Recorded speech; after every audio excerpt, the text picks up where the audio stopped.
បើយើងមិនគោរពច្បាប់ពេលដែលគ្រោះថ្នាក់ស្លាប់កុំបន្ទោសទៅលើច្បាប់អីសោះករណីគ្រោះថ្នាក់រវាងម៉ូតូនិងម៉ូតូដោយភាគីម្ខាងមិនគោរពច្បាប់ភ្លើងសញ្ញាចរាចរណ៍ក៏ត្រូវបានបុកគ្នាជាមួយនឹងម៉ូតូម្ខាងទៀតដែលបំពេញគំនុះនៃស្តុបចរាចរណ៍ហើយខាងបុគ្គលមួយទៀតបំពេញភ្លើងស្តុបក្រហមនៅតែមកមួយទំហឹងបណ្ដាលឲ្យបុកគ្នាបែកផ្កាភ្លើងព្រិតែម្ដងបណ្ដាលឲ្យមានអ្នករបួសធ្ងន់ស្រាលករណីនេះគឺកើតឡើងនៅវេលាម៉ោងប្រមាណ7 យប់នៅថ្ងៃទី24 ខែមិនិនាឆ្នាំ2025ដែលស្ថិតនៅតាមផ្លូវបំបែកស្តុបផ្សារក្តាមក្រុងព្រះសីហនុប្រិមិត្តពិតប្រាកដណាស់បើសិនជាយើងមិនគោរពច្បាប់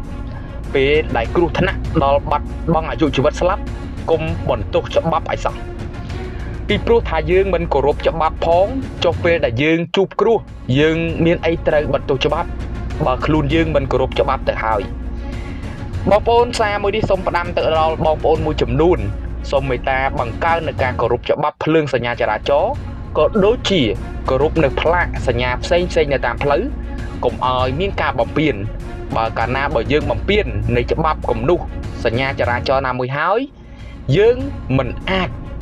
ប្រកែកយកត្រូវបានទេមានតែខូចខាតទ្រព្យសម្បត្តិខ្លួនឯងនិងបង់ខាតទៅវិញនៅឡើយហើយដោយករណីខាងលើនេះអញ្ចឹងគឺមានករណីដល់ថ្នាក់របួសធ្ងន់និងស្រាលបែបនេះគឺមិនមែនអស់លុយទេតែចូលពេទ្យហើយគឺដឹងតែអស់លុយហើយអញ្ចឹងសូមបង្កើននៅការប្រុងប្រយ័ត្នឲ្យតែមែន